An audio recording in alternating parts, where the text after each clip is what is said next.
በእግር ኳስ ጨዋታ የእግር ኳስ የጋራ የቅንጅት ጨዋታ መንገዶችን ሊያስተካክል ወይም ደግሞ ጨዋታዎችን ሊያሸንፍ ይችላል።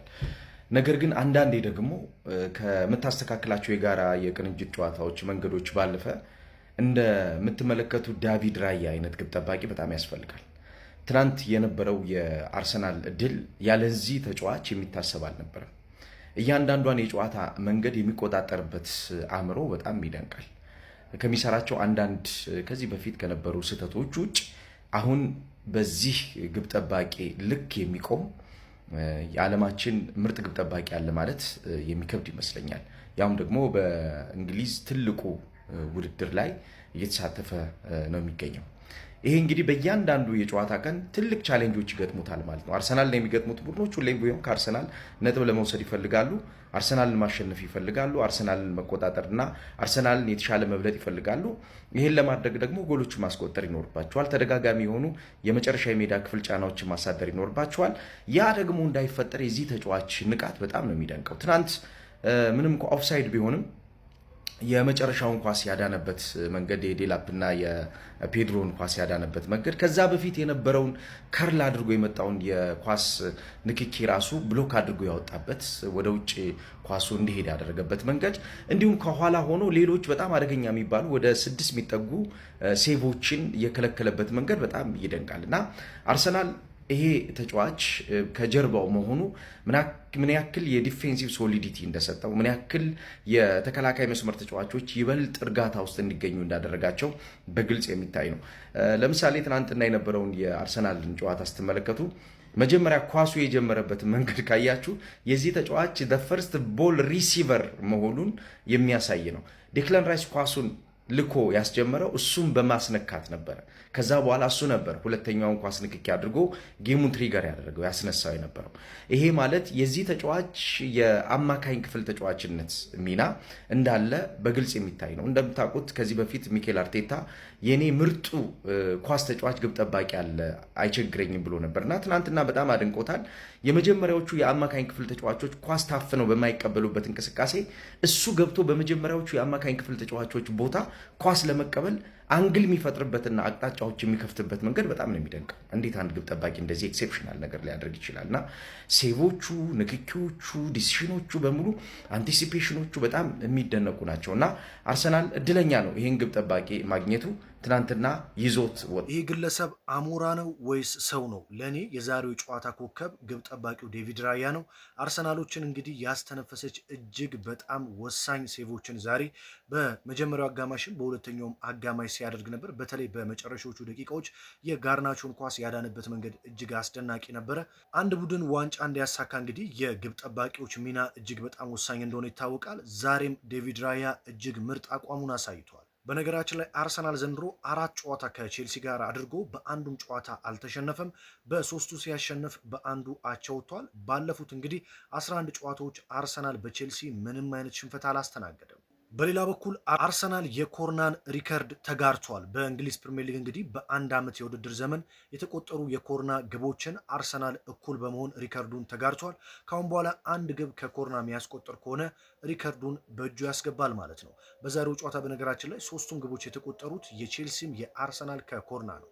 ቼልሲ ደግሞ ሌላ ሪከርድ ሰብረዋል። እሱም በአንድ የውድድር ዓመት በርካታ ቀይ ካርዶችን በመመልከት ቼልሲዎች እንግዲህ ሪከርድ ሰብረዋል ማለት ነው። በነገራችን ላይ ቼልሲዎች በዘንድሮው የውድድር ዓመት በሁሉም ውድድሮች ማለት ነው 9 ቀይ ካርዶችን ተመልክተዋል። መድፈኞቹ ድል ማድረጋቸውን ተከትሎ ፕሪሚየር ሊጉን በ64 ነጥብ ሲመሩ ሲቲ በ5 ነጥቦች አንሶ እንግዲህ 59 ነጥቦችን በመያዝ ሁለተኛ ደረጃ ላይ ሆኖ ይከተላቸዋል። አርሰናሎች እንግዲህ ነጥብ ሊጥሉባቸው ይችላሉ ተብሎ የተጠበቁትን 2 ወሳኝ የለንደን ጨዋታዎችን ቶተንሃም እና ቼልሲን ድል ማድረግ ችሏል ማለት ነው። የዘንድሮ ዋንጫ የማን ነው? የአርሰናል የሲቲ የሚለው ካሁን በኋላም በአጓጊ ጨዋታዎች ይቀጥላል ማለት ነው። ሲቲ ወይስ አርሰናል ማን ያሳካዋል? ሀሳብ አስተያየታችሁን ኮሜንት ላይ አስቀምጡልኝ። በየዕለቱ ወሳኝ ስፖርት መረጃዎችን ለማየት ፎሎ ማድረግ አይረሳ። ይመቻል። ቼላው ጉድ ሰራ። ድሮስ ቼላን ተማመኝ። ቼላው የወያለው ሚስት ናት፣ ሚስቱ ናት። በቃ እያለች ነው የምታፈነድደው ኤቭሪዌር። በቃ የለንም ጉሬት ብሎ ምን እንዳትል የለህም፣ በቃ የለህም። ወጥ እንዴ አንድ ጨዋታ በ11 ተጫዋች መጨረስ ያቅታል? ኤቭሪ ጌም የመጀመሪያው ጨዋታችሁ ላይ ካይሴዶ ወጣ። አሁን ደግሞ ፔድሮ ነው የተወጣ። ምንድነው? ቆይ ሴት ፒስ ኤፍሲ ቆይ ስላንቺ እናወራለን። ሴት ፒስ ኤፍሲ 2 ጎል ከሴት ፒስ ኢማጂን 2 ጎል ከሴት ፒስ ፕሪሚየር ሊጉን አግማማችሁት። አርሰናሎች ፕሪሚየር ሊጉን አግማማችሁት። የምሬን ነው የምላችሁ። በኦፕን ፕሌይ አንድ ጎል እንኳን አናይም። ግን ዊን ኢዝ ዊን በዚህም በዛም አሸንፋችሁ ወጣችኋል። ነገር ግን የቼላው ነገር እኔ ሁለተኛ ቼላን ተማመኝ የምን ያስተለላ ቼላው በቃ ተባረኩ። ከቻምፒየንስ ሊግ ላኩ ወጣችሁ። በቃ ትወጣላችሁ ከቻምፒየንስ ሊግ ስፓታችሁ። ለቻምፒየንስ ሊግ ስፓታ እንኳን አትሸካሸክም። ለኔ እኮ አሪፍ ነው።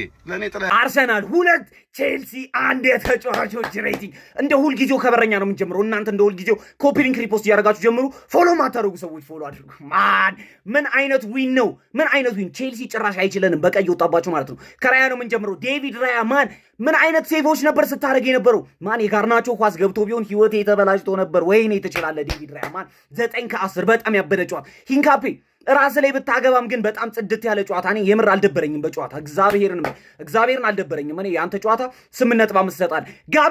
ጋብሪኤል ኧረ በስመ አብ ወሪየር ነው ጋብሪኤል። አንተ ላያቸው ላይ ዘለለ። የሳሊባ የመጀመሪያ ጎል ላይ አሲስት እኮ ነው ያደረገው። ዘለለባቸው። ጋብሪኤል ኤርፖርት ብያውን ኤርፖርት ይኖረዋል ይሰውዬ ወደፊት ማለት ነው። ፍላይ ኤሚሬትስ ጋብሪኤል ኤርፖርት ነው የሚባለው። በጣም ነው የምትችለው። 9.5 ሳሊባ ጭራሽ አገባ። ወይኔ ጉዴ! ማን ምንድን ነው ኮርናችን ምንድን ነው እንደዚህ ማይቻሉ? ሳሊባ በጣም ነው የምትችለው። ማን 10 ከ10 ቲምበር